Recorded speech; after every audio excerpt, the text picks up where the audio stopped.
vice-presidente, e eu vou, Randolfo, fazer apenas 5 sugestões práticas de encaminhamento. O primeiro, muitos brincaram com essa diferença do Norte e Nordeste, e eu queria acentuar que ela tem um caráter estratégico decisivo para essa eleição. Basta nós lembrarmos que o Maranhão sozinho compensou a diferença do Estado de São Paulo. 1.700.000 votos de frente no Maranhão, perdemos por 1.700.000 votos em São Paulo.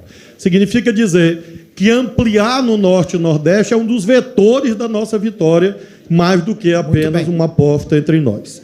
Por isso, presidente Lula, agenda para o Norte e para o Nordeste. Janja, estamos firmes aí. Segundo lugar, mobilização, minha gente. Eleição se ganha na rua. E militância vai para a rua quando o líder vai para a rua. O meu bronzeamento, Wagner, não é artificial.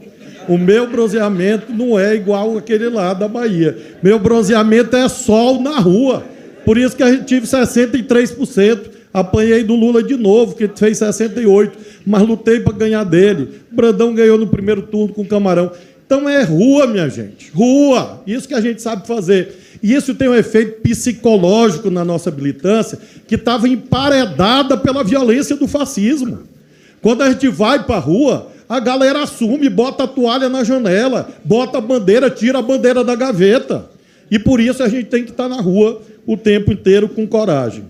A terceira sugestão é essa da abstenção do transporte. Isso exige política, exige institucionalidade. É muito importante os companheiros do jurídico da campanha peticionarem no TSE, que o Código Eleitoral trata disso. Transporte de eleitor é um direito do eleitor.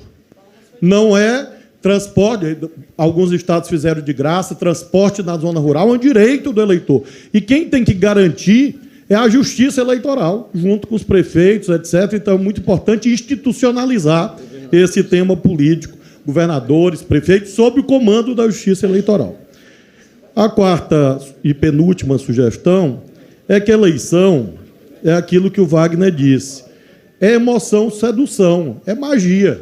O Lula e o Alckmin são mestres nisso. Então, a gente tem que enfatizar ainda mais a emoção, a sedução, como? Disputa de legado é quase tudo. Porque, pela primeira vez, haverá um debate do Bolsonaro com o nosso campo. Em 2018 não houve. Em 2022 também não, porque ele se escondeu no debate. Ele teve 3 chances de perguntar para o Lula e tremeu. A verdade é que o Bolsonaro morre de medo do Lula. Então, a gente disputar legado é muito importante.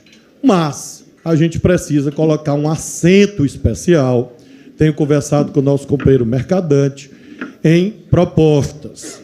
Porque é democracia, ditadura, democracia, fascismo. Civilização, barbárie. É isso. O plebiscito é esse. Claro. Mas, para além do rótulo, a gente tem que dar conteúdo ao rótulo. A gente tem que tangibilizar o rótulo para o povão, para a classe trabalhadora. O que é a civilização que nós defendemos? Como é que ela funciona? O que é a democracia formal e material que nós representamos? É uma questão de ênfase, me parece. A penúltima sugestão. E a última. Nós temos uma campanha, e sempre foi assim, não é novidade, o fascismo apenas exacerba essa tentativa de esvaziar a política e dominá-la pela suposta moral.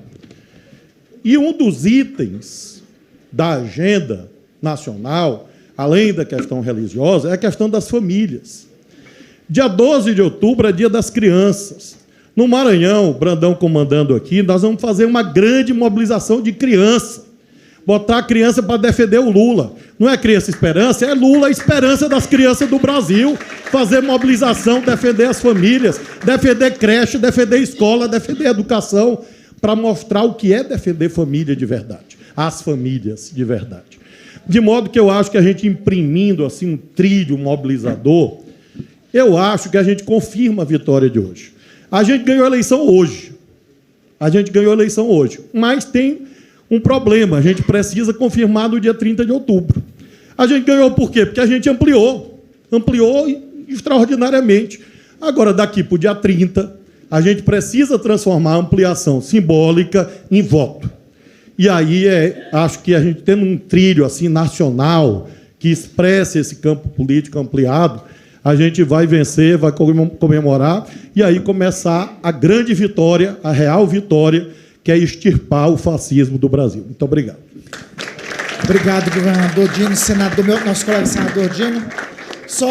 Nós aí temos só duas falas antes de ouvirmos Alckmin, o vice-presidente Alckmin e o presidente Lula.